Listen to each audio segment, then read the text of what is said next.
Hello everyone, this is Patio with me, David Allen. Hello everyone, we're back for episode 2 of Patio. We're joined by Calvin Mayo. Calvin, you're about to turn professional. Yeah. 2024's just rolled around. Can't wait. 16 amateur fights, 11 wins. Yeah. A few unfortunate decisions. Yeah. I've nearly been scrapping a few times over Calvin's decisions. Very immaturely. Rightly so, though. No, yeah, so Calvin's turning pro. Yeah. Again, former footballer. Yeah. You played for Bessica under 12s. No, All the way to under 16. yeah, not quite Joe's level, but a good footballer, a good athlete, Yeah. a good man, Calvin Mayo. Big fan of the man. So Calvin, tell us a bit about yourself. Let's leave the boxing alone for a second. You was born in Zimbabwe. Yeah. Tell us a little bit about your time over there and getting to England.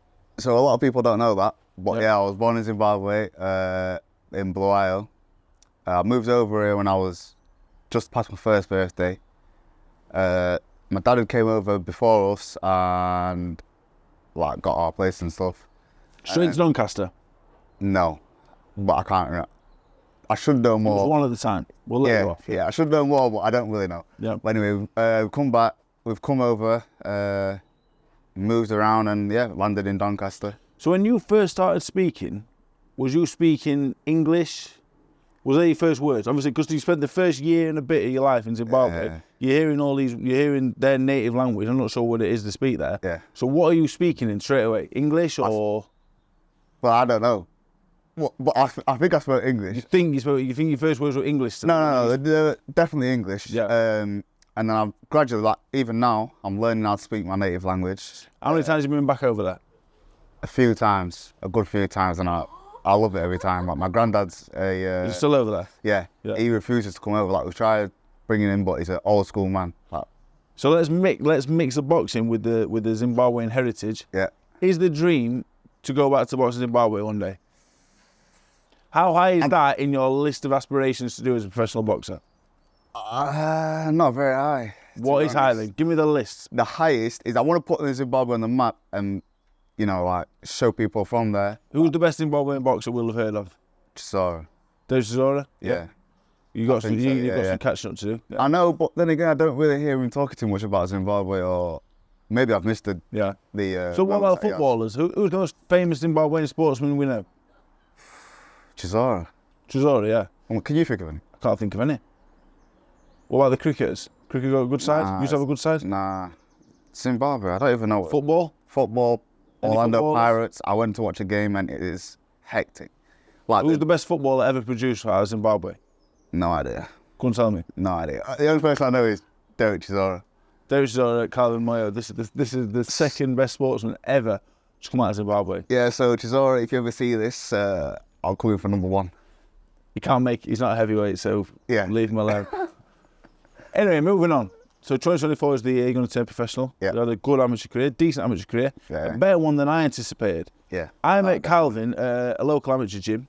Had one fight, lost Yeah. it, low on confidence. Yeah. And what do you think?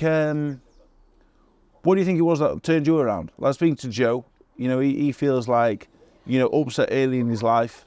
Yeah. You know, having you got a very strong mother. Yeah. We know that Sil is a character. It is. So what do you think gives you that drive? Because you're a hard worker. I wasn't a hard worker, but everyone I work with on another level work ethic. So where do you think yours comes from? So obviously I think mine comes from my parents splitting up early age, and seeing my mum work so hard, just like the same as Joe as well. Like, I think my mum should have left my dad earlier because I would have had a work ethic. yeah, like it just when the work gets hard, you just think like I want better for my family. Yeah. So, I mean, obviously in the moment you're not thinking that, but like when you come home after like a night session here and it's been freezing cold, rain, and you just think, what am I doing?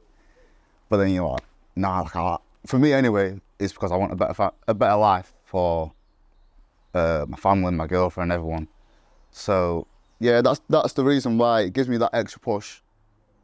But yeah, as an upbringing, I've had a good upbringing. Like, my mum worked hard; she got me everything that I ever wanted and needed.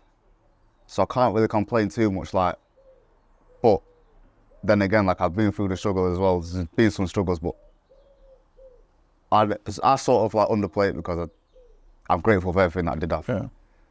So we know why you want to do it, but what are the aspirations?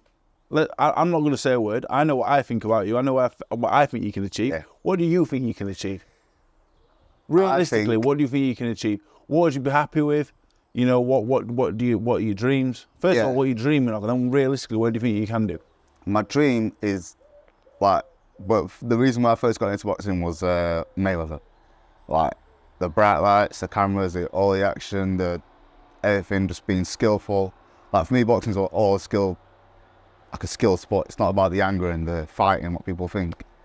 Like I'm just a calm, nice guy. So for me, Purist. You like boxing? yeah, purist. purist. So I want to be like Mayweather, like the big time of sports. But where I think I will get to is about, for me, I'd be very happy. Like I'd feel accomplished if I got to like British title level, like challenging for the British title, or just where my name is like a household, sort of like a household name to pure boxing fans. Do you think it's difficult for like Joe 21, yourself 20, I think 19, 20? Started a little bit later. Floyd Mayweather started at 3, I believe. Started wearing gloves straight away. His dad was a professional fighter. His uncle world champion.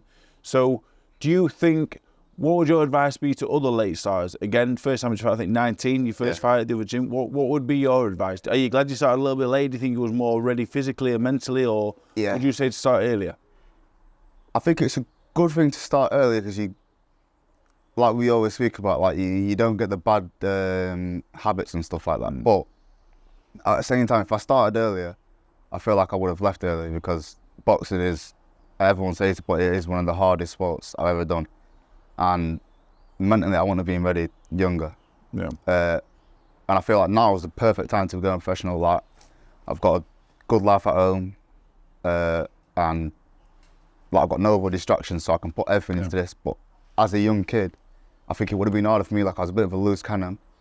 So where they say boxing might have brought me in, but at the same time, I never know.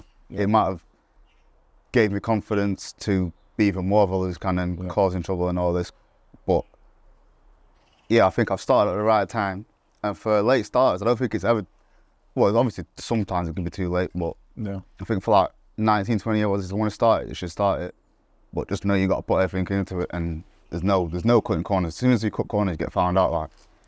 Like, any time that I've dropped off, I've soon switched it back on. Because, and now I'm at a point where I know there's no cutting corners. I've learnt all the mistakes in my amateur career, which was not too long, but we added the extra years. 2 years, just to make sure that I ironed all them out, and I think we're at the right place now to go. So now finishing off, we were just saying that 2024 professional debut. We're looking at summertime. How does that make you feel? So excited. What do you feel when I say to you pro debut, summertime? So I think a lot of people will say like, oh yeah, I'm ready. But I mean, when it first came, I was like a bit nervous. I thought, I've always been confident in my skill. I feel like I'm skillful, and I've got some things that people can't do. They just can't do everything. Even they might be better boxers than me, but they just can't do certain things. And like I said before, for me, it's a sweet science, like hitting and not getting hit, looking slick, looking good while I'm doing it. So as for pros, I can't wait. Now that I've settled into it, I can't wait.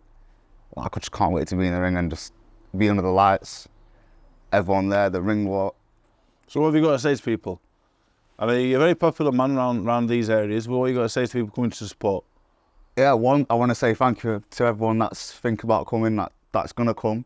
And I need everyone's support because, like I said, for me, I'm going to get all the energy and everything from all my friends and family and all of the supporters that are going to come watch.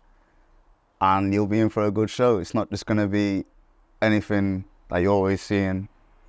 It's going to be different and an old school throwback. Thank you very much, Calvin. Thank you.